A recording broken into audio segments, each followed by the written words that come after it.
Good morning, guys. Welcome back to my channel. It's your girl Siobhan Danielle. Today is Monday, February 24th. It is 10:22 in the morning. I got a couple minutes before I go downstairs to head to campus to go eat lunch. But before I do that, I'm gonna get me a little mocha frappuccino. I would have had two, but last night I drank the other one. And I wasn't supposed to do that. So, yeah. What I really should have did was bought that protein shake.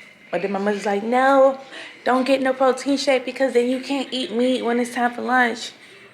Like, she said too much protein's gonna mess up your kidney. So, don't do that. Oh, y'all, I ordered a couple of things again from Amazon, which I know I shouldn't have, but again, I wasn't about to wait 2 weeks to get my stuff from a TikTok shop. If the TikTok shop can come up with a way where you get your stuff in 3 days, then count me in. But here's the reveal. Her name is Esmeralda. Yep, her name is Esmeralda.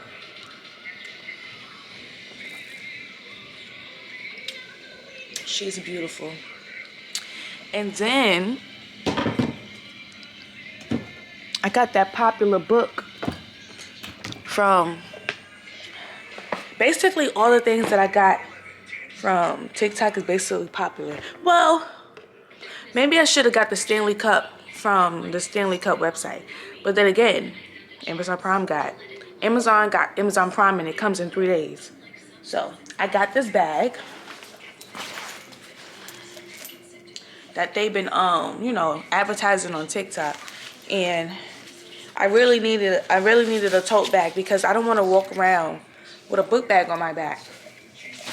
And this is very good for all the things that I have, because when I go to campus on Tuesdays, as y'all know, I got 2 classes back to back in person, one from 4 to 5:20 and then 5:20 all the way to 7:50. So I'm gonna be on campus all day, and I wake up at 10 to I do wake up at 10 to go to campus for 11:30 to eat lunch, and then I just sit in the computer room for the rest of the day until it's time for me to go to class.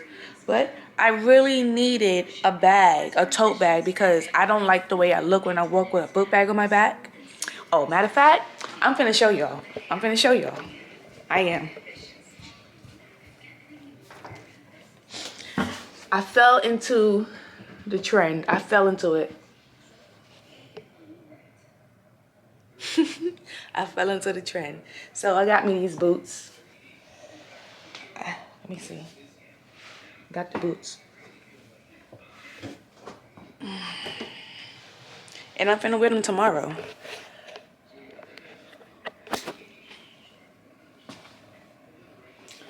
So now, when I come back from camp eating lunch around like 1 o'clock, I need to do laundry. Because I'm finna put on the best looking fucking outfit tomorrow with these. Yeah. I fell into the trap. And then it comes with a little brush, like a little comb, so you can fix the fur. Lit. I'm pretty sure it don't come with a little comb on TikTok. But I'm finna put this on tomorrow. And yeah, I can't wait. But I'ma go, and if I don't sign back in tomorrow, I'ma do an outfit check before I leave in the morning tomorrow, if I can. Okay? Yeah, bye. Okay, I'm back. I just got in from the caf. So what I'm about to do is take some notes on this job called Ticket to Work. That's what I'm gonna do. I gotta find it. I gotta go to the email and stuff. Okay, right here. It's like some case notes. It wasn't really much case notes to look at.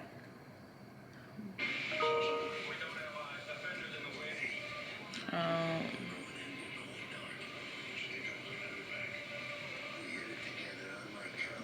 okay, and really, there's really nothing for me. I'm supposed to be, looking at the websites to get familiar with the, the definitions and what I'm supposed to be doing, so that when it's time for training, I won't really have any questions and I'll know what I'm doing.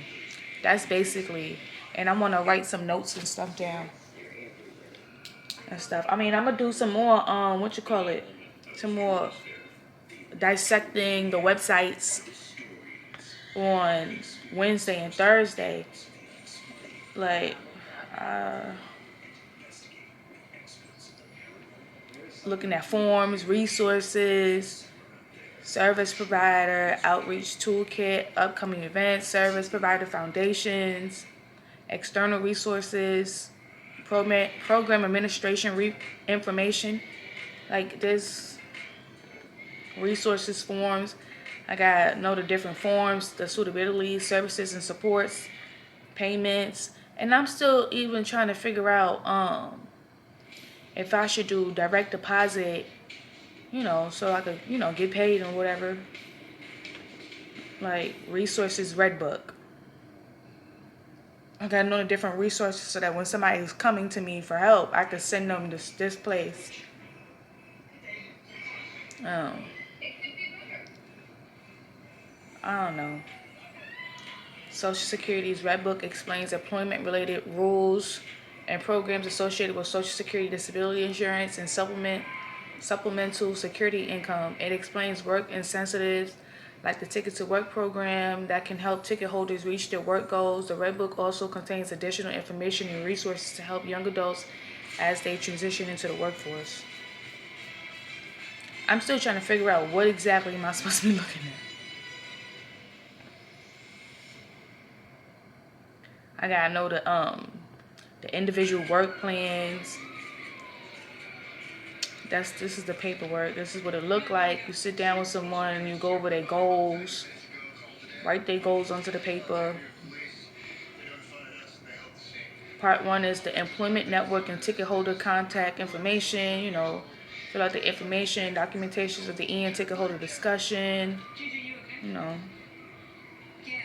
And then ticket holders' recent work history, what their recent work history was, the job title, when did they start, when did they end, was their hourly wage, how many hours they worked a week, and then their employment goals, what would they like to accomplish work-wise, job-wise, if I should say, the short-term goals for the 3 to 18 months, and then, long-term goals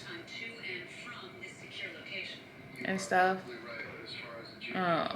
And the supports and services, short-term, career planning, job placement assistance. Yeah, things like that. I'm supposed to know how to, answer these questions and stuff like that.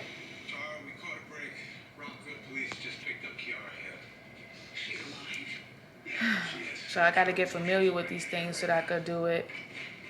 I hope I don't, mess it up. So, yeah.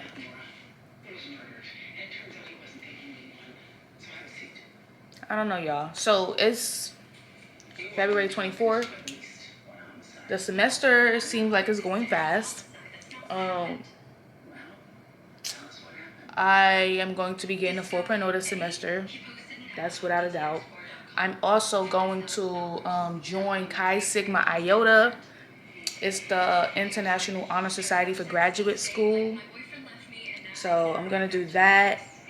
I'm also in Psi Chi International Honor Society. I enrolled in that last year, and I'm gonna do the Chi Sigma Iota for. The reason why I wasn't able to do the Chi Sigma Iota because you had to have a 3.5 GPA and above. At my first semester, I had a 3.3.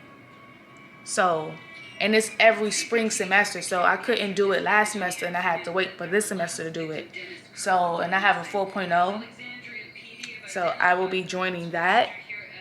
And yeah, hopefully with Chi Sigma Iota, I'm able to, if I do still decide to go to school to get my PhD, hopefully I will be able to find some resources through Chi Sigma Iota, like, scholarships, things of that nature. Even if I can't, well, scholarships, because if I don't get a scholarship, I don't feel like doing financial aid again. But even still, I do not want to go to school for another 4 years. I'm just not in the mood to do that. Like a leadership, if I could find a PhD in leadership or social work, like I said before, online program for 2 years, I will do that. For a right scholarship for it, I would do it. No complaints and stuff. But like I said before,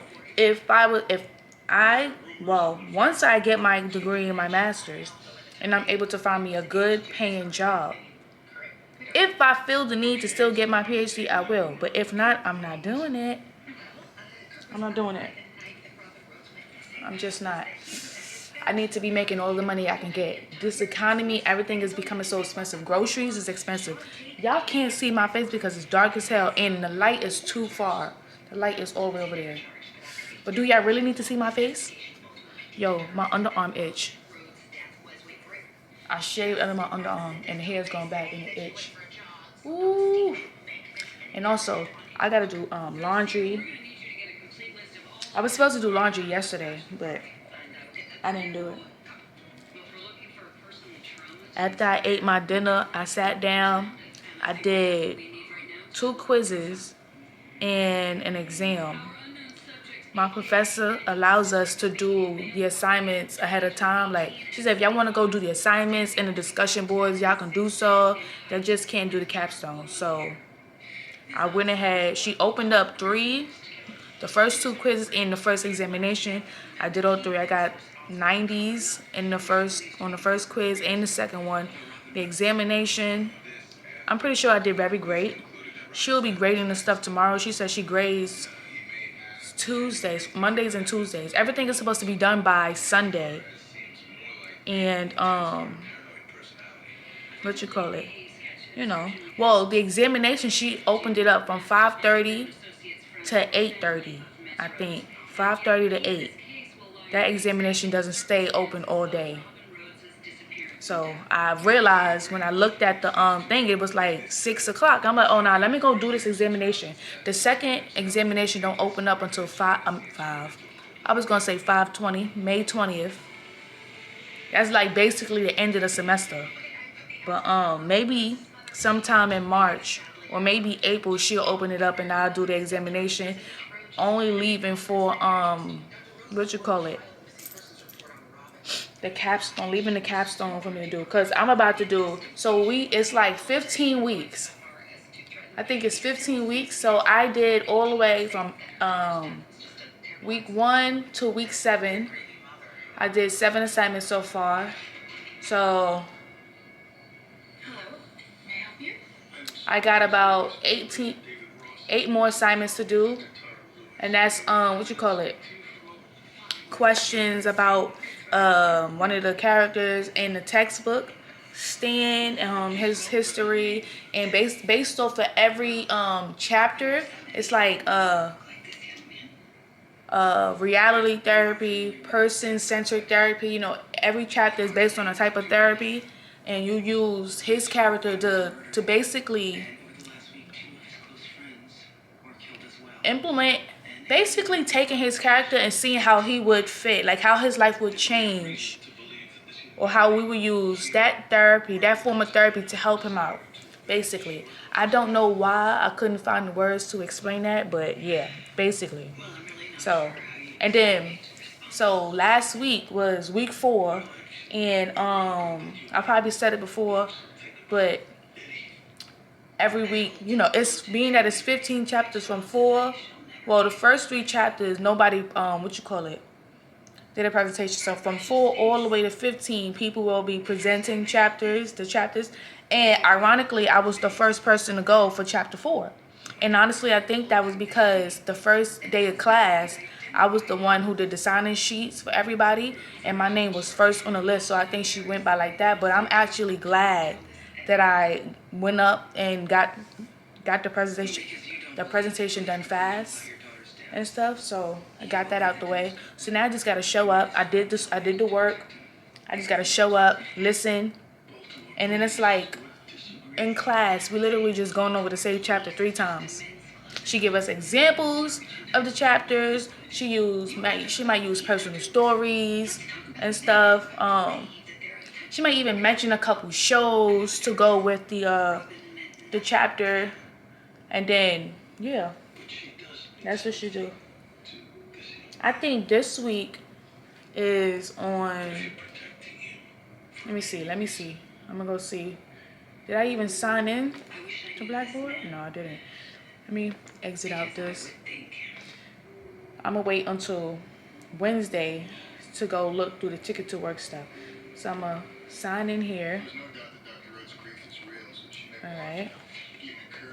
I'm gonna go to courses.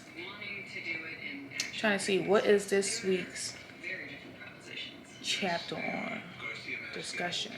Go to the discussions because it's based off of the So psychoanalytic was, I think that was my chapter. Yeah, chapter 4. So this one is the Alderian, week 5, Alderian therapy. Adlerian. I don't know how to pronounce that man's name. Adler, whatever the hell his name is, and his type of therapy. That's week 5. Let me go to content. Okay, let's see. Assignments. Let me see. We're on week 5. Adlerian therapy. Yeah. Adlerian therapy. I turned that in. When did I turn that in? I turned it in on February 14th. And then I turned in week 6 on Saturday or Friday. Week 7. So week 6 is existential therapy. I know that shit sounded like a tongue twister when it came out my mouth, but that's what I did. Person-centered therapy is week 7. I just turned that in the other day, the 22nd. I didn't do 8 yet, so 1, 2, let me see, 3, 4, group assignment, 5, 6, 7, 8, 9. I got 9 assignments left to do. But group assignment is crazy to me. Who the fuck is doing a group assignment? Week 10 is psychoeducation group assignment. Let me go see what. That's the journal prompt. Gotta go to the chapter instructions. Okay. Holy shit. It says, instructions A. Beck identifies 7 types of cognitive distortions or logical error that blur clients' objectivity. Make a list of each type of cognitive distortion and analyze how these distortions are hindering Stan and making progress in his life. According to the case study, place this assignment in the assignment depository under assignment 10. B is chapter activity list and explain 3 concepts from the textbook that you learned that will help you become a better counselor/therapist. You could put both A and B on a 1-word document. And then 3, you are facilitating a psychoeducation group Based on one of the topics below, develop a PowerPoint presentation to present to the group. Note, there is no template for this assignment. Please create your own. Place the assignment in the assignment depository under psychoeducation group. Oh my God. You are the group therapist and group facilitator for a treatment psychoeducation group.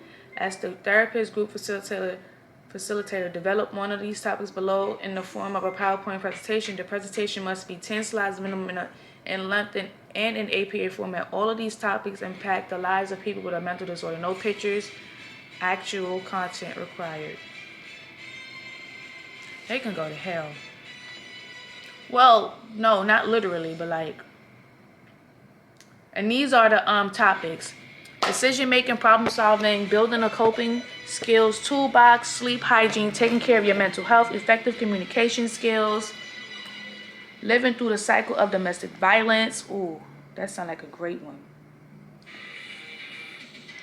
Living with post-traumatic stress syndrome, anger management, assertiveness training, skills to defeat attitudes, thoughts, and actions that destroy, stress management, cognitive restructuring, building self-esteem, conflict resolution, coping with anxiety, coping with depression, positive affirmations, nutrition for mental health, power of excuse for mental health, and skills for building gratitude. I am leaning on living through the cycle of domestic violence or effective communication. Maybe cognitive restructuring. I don't know. But this week, I will be doing at least 5 of these assignments, leaving me down to 4. I don't know. But let me go ahead. As I said before, I'm serious. I'm not going to pick up the camera until tomorrow. Bye. Ugh. My scalp itch. Put some water. And my buns are uneven. But yeah, I was waiting for the 2 girls to leave so I could pull out the camera and talk. So y'all, I watched this documentary called 6 Schizophrenic Brothers. The parents had 12 kids, 10 boys, and out of the 10 boys, 6 of them were diagnosed with schizophrenia. Let me put the camera over here on this side. As y'all know, I showed y'all my Stanley. I got to get those covers to go on top because I feel like it's a lot of stuff going on right here. I just came back from getting me a bacon, egg, and cheese because, you know, I don't have class until 4 o'clock. And also, I am reading this article before class. It's, let me see. We're going to go over spirituality and counseling. So it's disability and spirituality and counseling. So far, wrote some notes. It's like 14 pages. I wish I could close that door so nobody can come in here, but I can't do that. But anyways, like I was saying, 10 of the boys and 6 of them were diagnosed with schizophrenia, all at different times of their lives. And I watched it. I started it like 2 weeks ago, and I never got around to finishing. Not even 2 weeks ago, weeks ago. But it came out in like June 2024. And I wanted to watch it because, you know, I'm trying to get into watching so many different documentaries and stuff. Like even Mindhunter, you know, they do profiling and stuff like that. You know, like Criminal Minds type stuff. So I wrote some notes down last night. I finished watching it around like 1 something in the morning. So all the kids, these are all the kids in order from 1 to 12. The oldest, Don Jr., he was the first one to get diagnosed with schizophrenia, but he didn't show signs of it until like he always had some type of behavior, like some violent behavior and stuff like that. They didn't know what was up with it. They thought maybe he was just picking on his siblings and stuff like that. So he really didn't get diagnosed with schizophrenia until like the early 60s. And he tried to,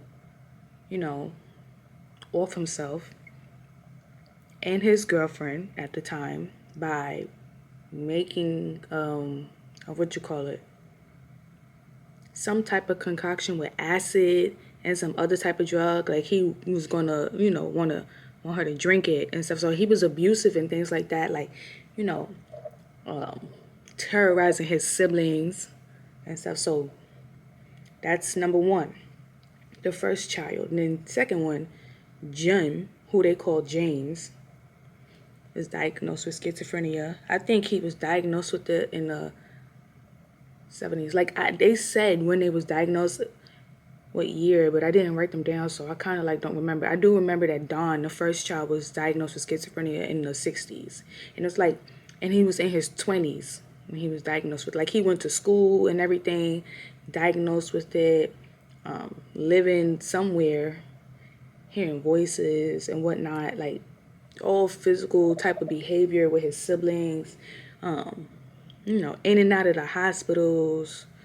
And it's just like, I don't even know how to I've never seen such a big case like that. And a lot of people didn't see cases like that. And he was born in the 1940s. The first child, he was born in 1945. Yeah, 1945 he was born. And then Jim, I think he was born 47. I don't remember. But he was schizophrenic. I'm trying to remember. Jim died, I think, in like 2003. He died from heart failure. Jim and John died from heart failure. So John, no, I said John. No, not John. John is the third child. He wasn't schizophrenic. So child 1, child 2, schizophrenic. Child 3, normal. Child 4, Brian. He died in a murder-suicide. So he killed his girlfriend and then, took himself. So, but they didn't really, like, the younger children didn't know that he was schizophrenic, because by that time he had already moved.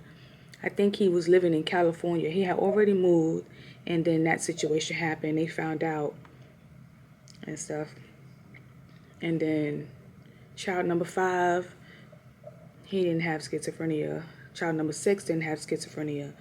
Child number 7, Joseph, had schizophrenia.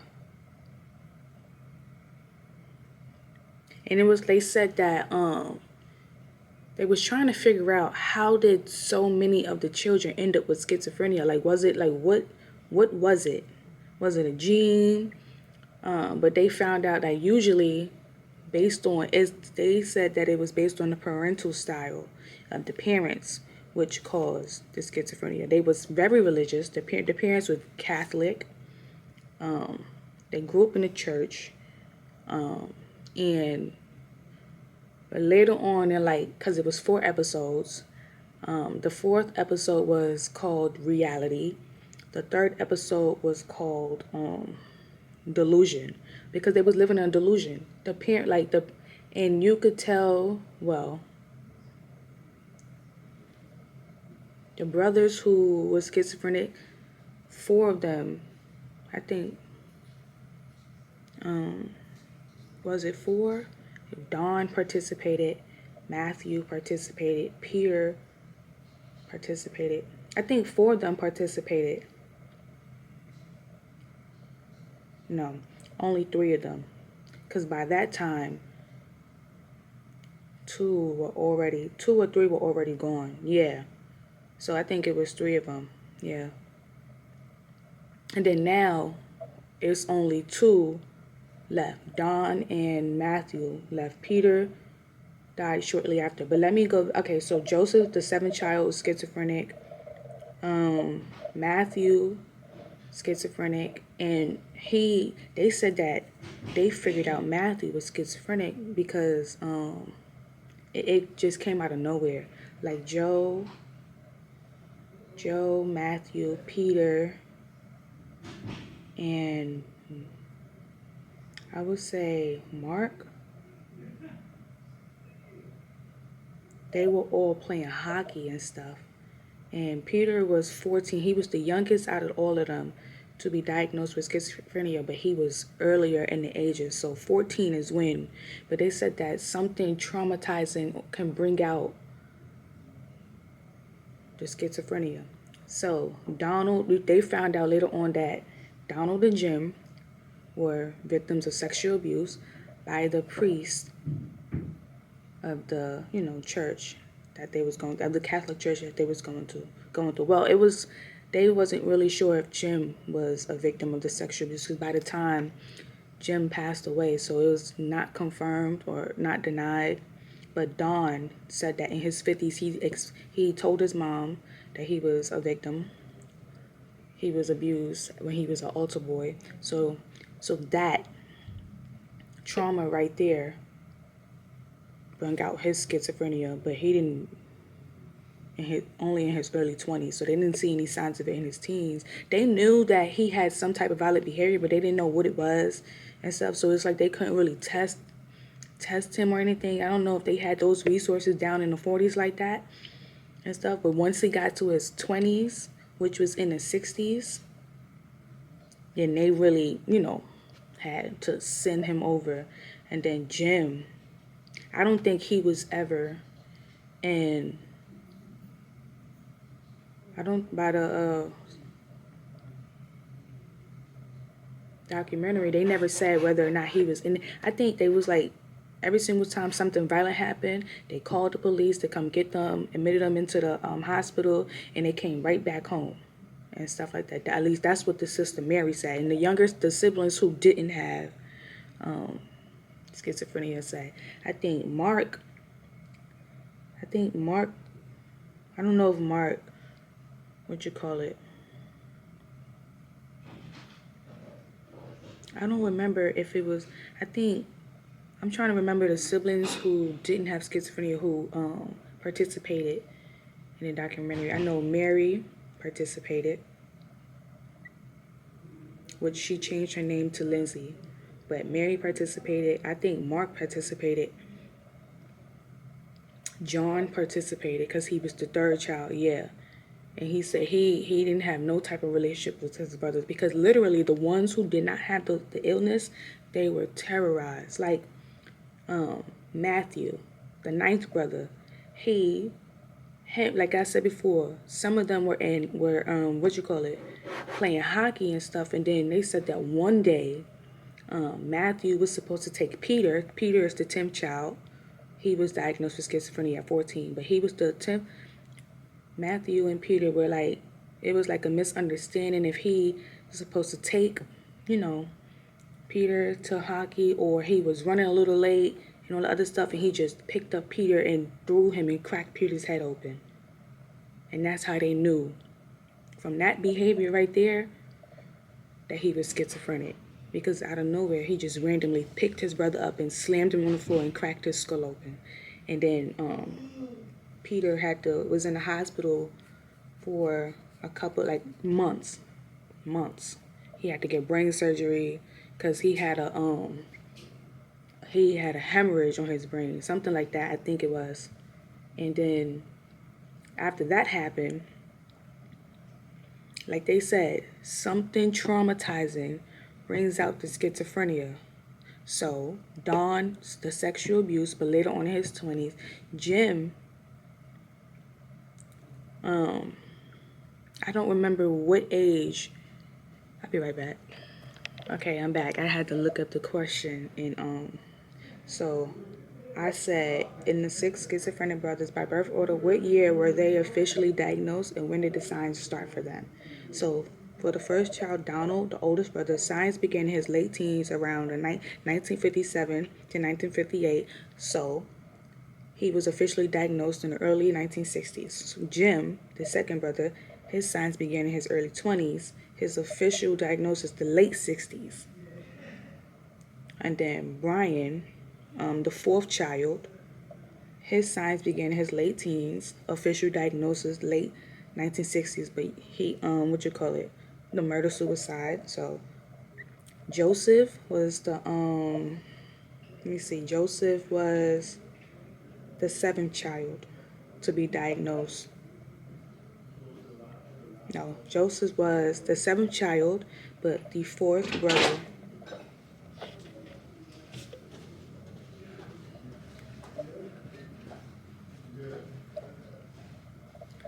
But the fourth brother to be diagnosed with schizophrenia. His signs began in his early 20s. His official diagnosis was the late 1960s to early 1970s.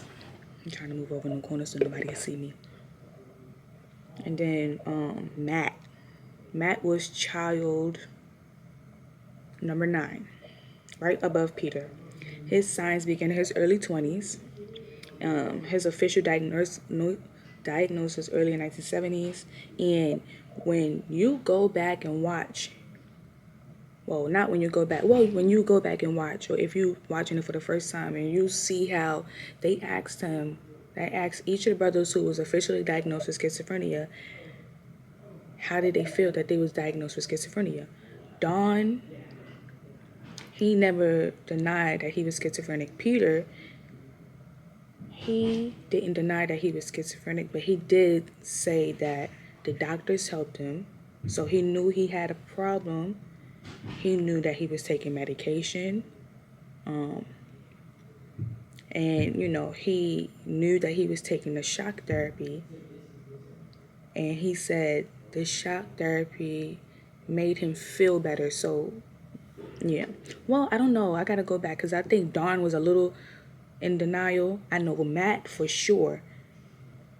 He denied that he had schizophrenia and that his mother only told him that and stuff like that, and that the doctors just was sticking him with needles and stuff like that. Well, when they asked him what his name was, he said his name was Paul McCartney.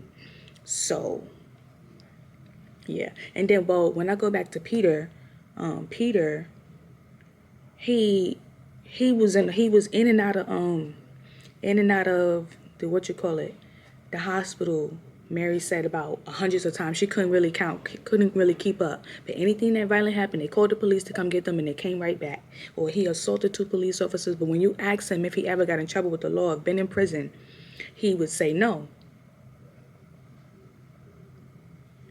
So, is it really like him owning up to him knowing that he schizophrenic? He know that he was taking medicine and stuff like that. But yeah. And then, okay, so like I said before, Matt, his official diagnosis early 1970s. Peter his signs began late teens. Well, 14, is that really late teens? Because it sounds like early teens to me. Because they said he was 14. But then the traumatizing thing that brought the schizophrenia out was the fact that Mary said that the father was getting Peter ready to take him to hockey every morning. And then he had a massive stroke in front of Peter, which 4 months after, so the father was in the hospital for 6 months, and 4 months after that, that's when Peter started showing signs of schizophrenia.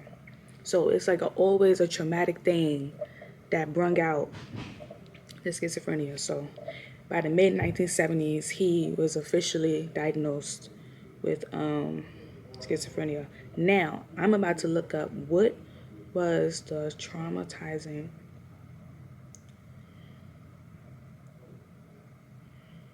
thing for each of the brothers that brought out the schizophrenia. Now let's see what they say. Okay.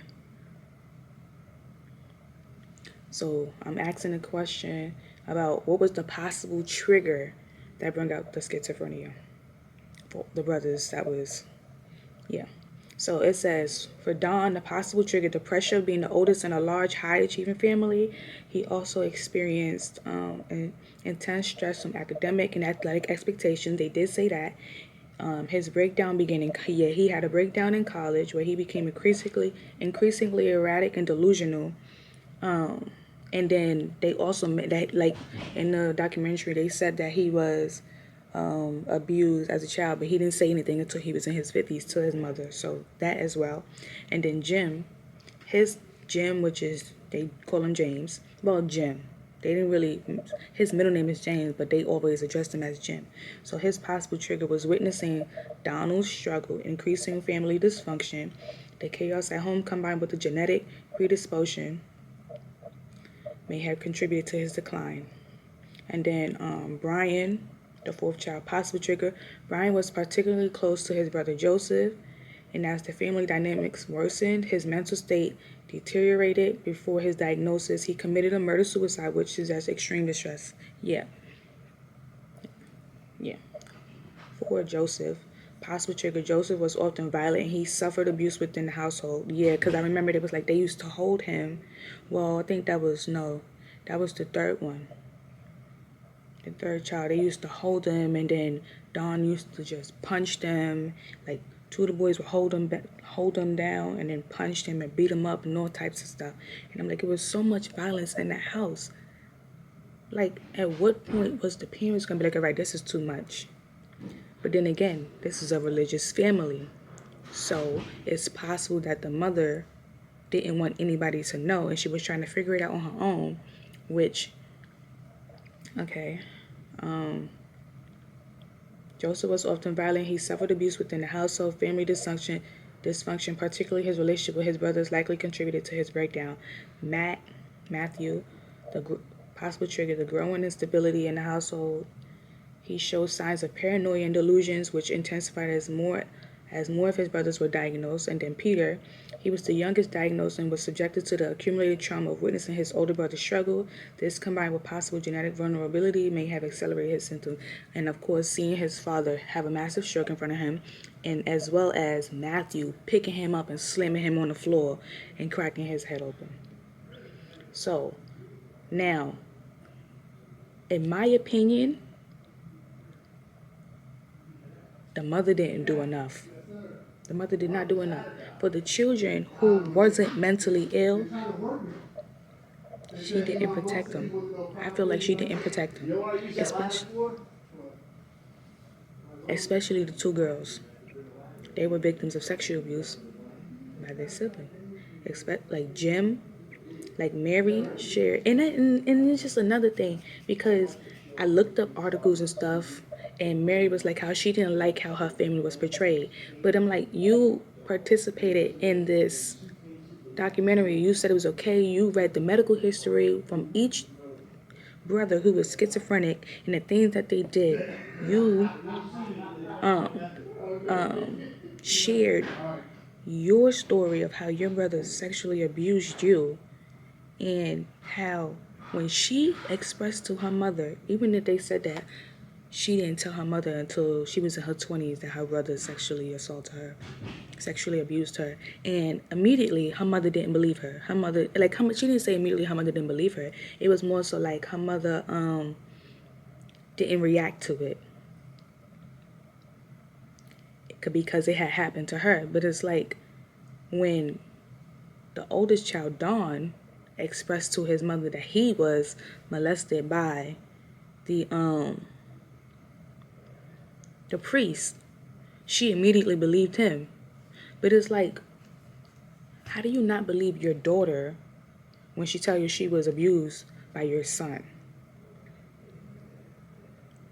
And she said it happened from when she was 8, 9, 10, 11, 12, 13. Like, it just kept happening, consistently happening. And then the youngest child, Margaret, she couldn't take it no more. She left to go live with the family friend. And it's like, and then you know, Mary was like how she didn't understand how Margaret got to go, but she had to stay. So she stayed and she endured more trauma.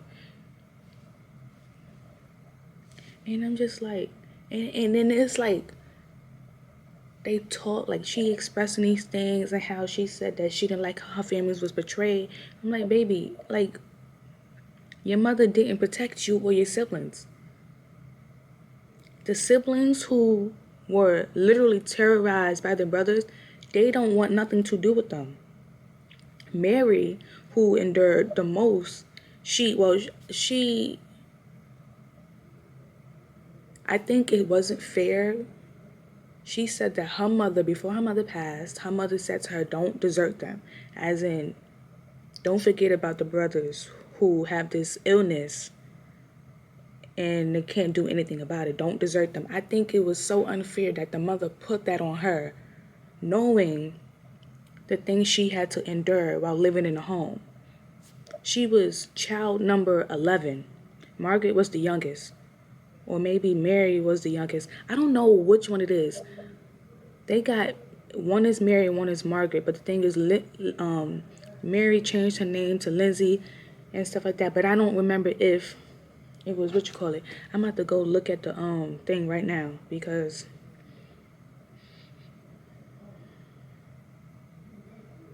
I took it off the thing. But it tells you whatever name comes up, it tells you the order of them. I don't know if Mary was the youngest. Mary wasn't the youngest. She was the 11th child, right after Peter. Mary the youngest, or was it Margaret?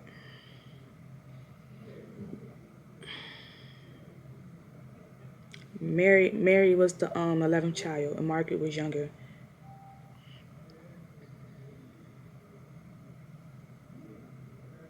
But it says Margaret was born after the 6 brothers with schizophrenia, and she played a significant role in later telling the family story. But Mary is the one that's talking, not Margaret. So that's why it's like, it's confusing and stuff like that. But Mary did everything she could to ensure that Peter was safe. Like Peter, he just kept getting in trouble with the law. He was going to jail for assaulting 2 police officers, and she came to his rescue and had to convince the judge to get him to believe her that he was schizophrenic and that he's basically incompetent. But shit, when he was talking, it seemed like he was very much so competent. But I guess all the years of that, because he was able to live on his own for 10 years, take his medicine, go to therapy, keep a job. But then as he gets older, his mental state started deteriorating. So he wasn't going to be able to, keep on with that.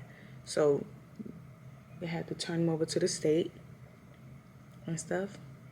But back to what I was saying, I don't think the mother did enough to when it came to the children with without, who didn't have the mental illness. It's like, even though the brothers who were schizophrenic, it seemed as if the mother and the father tried, because Mary did say, either Mary or I think it was the 3rd child, John, Jim, John, Joseph, John.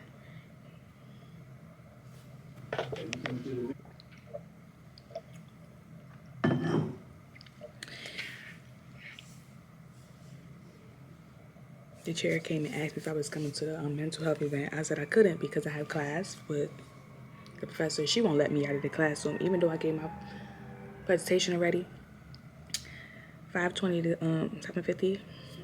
She won't let me out of class, but he know that. So, but yeah, I need to wash this way. But I'm afraid that if I wash, it's gonna get mad lint. But yeah, back to what I was saying. The mother didn't do enough to protect the children, even though they said that the father and some of the brothers did wrestle, I don't know, fight, or he tried to hold them down. They did try to get them to take their medicine, but they refused to take their medicine. Especially I think it was Peter. He would go. I don't know what brother it was. They would go.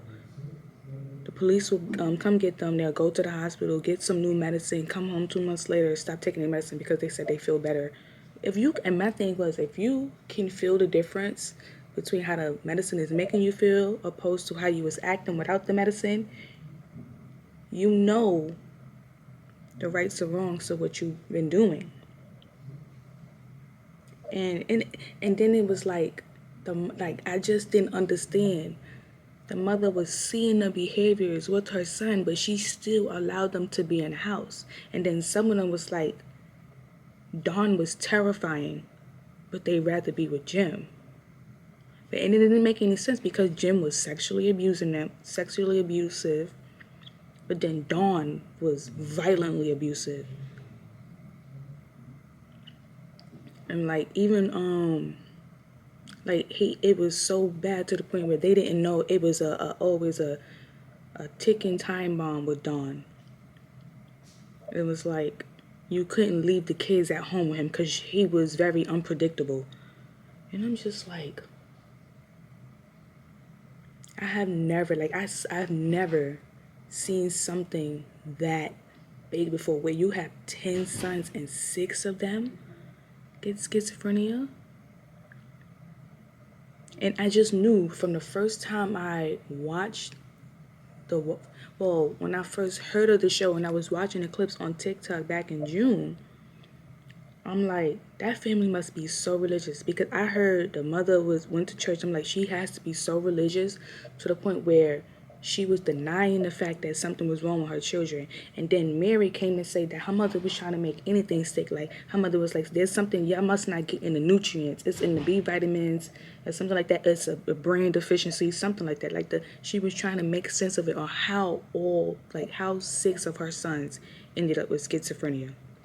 Like, she was trying to make sense of it. But it's like, it was the denial. Instead of just giving them to the state to figure out what was wrong with them, she kept them at home for them to terrorize the other siblings.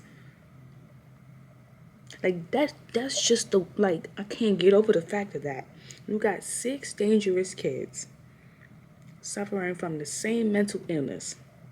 One more violent than the other. I don't even know. She said, Mary said that, Margaret said that one of the brothers threatened her life, threatened her to the point where she was scared to say which brother it was. And then I remember in the documentary, Mary said that Peter was picking at her, where she told Matt. And Matt went and choked Peter and was choking him. And she thought that it was one of those chokes where she thought that her brother was going to kill the other brother. So she ran into the room and locked herself in the room. But the parents wasn't home and she was in the room alone. And Matt was banging down the door, trying to get into the door. And she called the cops and they had to take Matt away. And it was so much violence in that home. I am surprised that the 6 other children didn't end up with schizophrenia. And I don't even understand how. They all endured a lot of trauma. Especially Mary. She expressed how her brother Jim took her on a trip. They drove somewhere, on a mountain. I think it was it was like a skiing trip. I don't remember what type of trip it was. And I forgot, it was Jim and another brother. And they was there. She was about 13, and she was in her teens. They went to this party, and she said she remembered it because she was on her period that day. And they had a couple shots, beers, and she was just like, oh, this is I'm hanging out with the cool, the cool brothers. They allow me, this is a grown-up party and stuff. And one of the other brother went in the room and went to sleep. And Jim came into the room, forced himself on her as he always do. And like I said, she said that she was on her period. And he took the tampon out of her and penetrated her. And I'm like, she was telling that story, but then it's like she didn't like the outcome of how it made her family look. But I'm like, you shared that. You shared a whole bunch of information, a whole bunch of terrible, heartbreaking information, and you didn't understand how people was going to look at how that family dynamic and see how your parents failed y'all. And it was like they was talking about their mother as if she showed like she was a good mom. Now, I'm not gonna say her mother, like, hey, in my opinion, that wasn't a good mother. She was too scared to be judged and scared to ask for help that she allowed for her children to be abused by their siblings. Like, what more can you say to that? No, seriously, like, what more can you say to that? She didn't do good by her children who were suffering the most, even though the ones with mental illness were suffering as well. But you keep letting them back in the house. Like, you keep letting them back in the house. That just, it's not, you letting them back in the house. You scared for your life. You call the cops. You can't deal with them. You tell the police to take them. They go to the hospital. They get their medicine, but they come back. You let them back in, and this whole cycle continues over and over and over until you feel like, you know what, I can't do it anymore. You should have not been doing that years prior to that.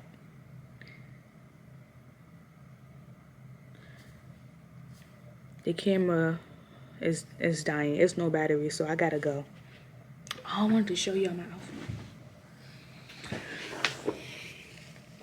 Fit check.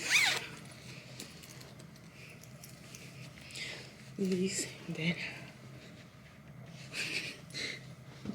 the fucking feathers is coming off and stuff, but let me go ahead and hang this up. I'll speak to y'all later.